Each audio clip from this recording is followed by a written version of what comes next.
Bien, c'est le début du mois de Ramadan, on parle de religion avec la réouverture de la grande mosquée, voilà, après des travaux de rénovation de grande envergure. Qui ont pris suffisamment de temps d'aide, puisque je rappelle que c'est l'entreprise Yula et Frères qui est adjudicatrice donc du marché, un marché qui lui a été donné depuis le temps du professeur Alpha Condé. Ouais. Les travaux ont été lancés après, les travaux ont été arrêtés pendant un bon moment. Après, donc, pour cause du financement. Voilà, après l'avènement du CNRD, les travaux ont repris. Donc, c'est une enveloppe globale de 5 millions de dollars sur financement, notamment de l'Arabie Saoudite. Ouais. Donc, ce bijou qui a été remis aux autorités religieuses est le fruit de la coopération entre la Guinée et l'Arabie Saoudite. Ouais. C'est le président de la transition qui a été annoncé hier, mais finalement, il s'est fait représenter par son premier ministre. L'ambassadeur du Royaume d'Arabie Saoudite était présent, les membres du gouvernement, les chefs religieux.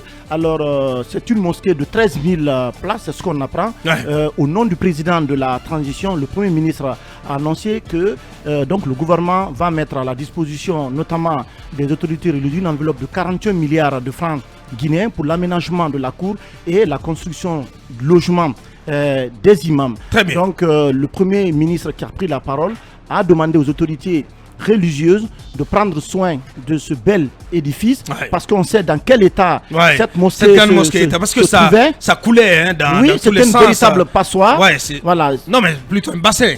Oui, parce que une sorte de piscine. Oui, effectivement. En hivernage. Ouais. Marigot, les gens venaient pêcher là-bas à un moment donné. Quand même, qu'est-ce que tu racontes? Oui, parce que ça sointait quand il pleut, mais la pluie est là comme une piscine. Non, c'était Marigot, Abaka. Non, en réalité, c'est qu'il faut. Donc le Marigot Faisal.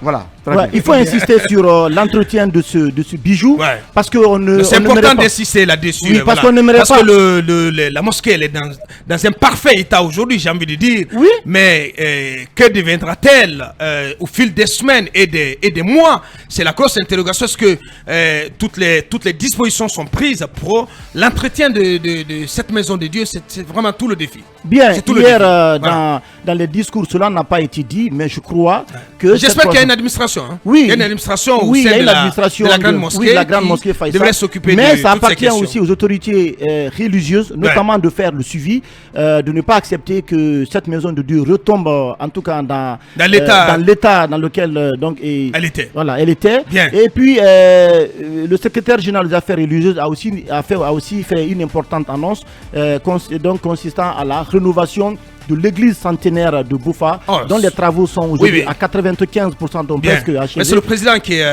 avait fait la promesse, et je crois que les travaux avancent de ce côté. Vous dites qu'ils sont à 80%. Oui, à 95%. 95%. Il faut quand même rappeler à Boubacar qu'il y avait beaucoup de chantiers aujourd'hui qui étaient en souffrance, dont les financements étaient donc pratiquement à l'arrêt. Ouais. Et le président Doumbouya, aujourd'hui avec son avènement, a décidé donc de reprendre tout ce dossier. Ouais. Je pense que c'est une bonne idée aujourd'hui de remettre sur pied les chantiers qui étaient en souffrance lors du régime d'Alpha Condé. Bien.